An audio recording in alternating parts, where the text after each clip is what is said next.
Ils préparent leur discours depuis un an devant la commission de décolonisation pour parler d'une seule et même voix. La délégation du Tavini s'est envolée pour New York, tout comme les pétitionnaires de l'église protestante Maori.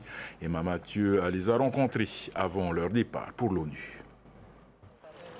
Ils seront moins nombreux cette année à intervenir devant la 4e commission de l'ONU chargée de la décolonisation. 17 élus du Tavini Huir Atira partent pour New York.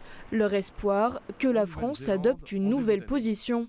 Cette année, il y a un changement qui est majeur, c'est que c'est la France elle-même qui indique aux différentes formations politiques polynésiennes, Tavini Huir Atira, Tapura Huir Atira, etc., eh bien, de se rendre à la 4e commission. Et donc, officiellement, elle nous indique que nous avons la possibilité de pouvoir nous exprimer devant la 4e commission, ce qui est la démonstration qu'elle y sera.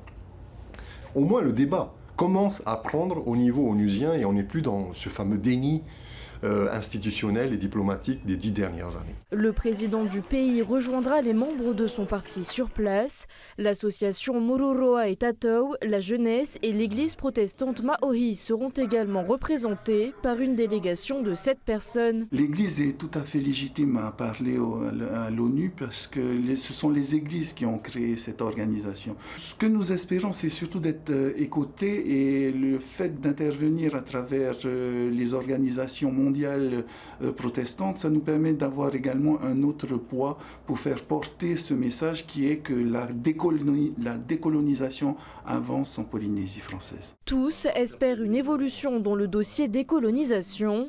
La France a cessé sa politique de la chaise vide l'année dernière, mais elle avait refusé de s'engager dans la voie proposée par les indépendantistes. Fera-t-elle cette fois un pas en direction des pétitionnaires? Réponse la semaine prochaine.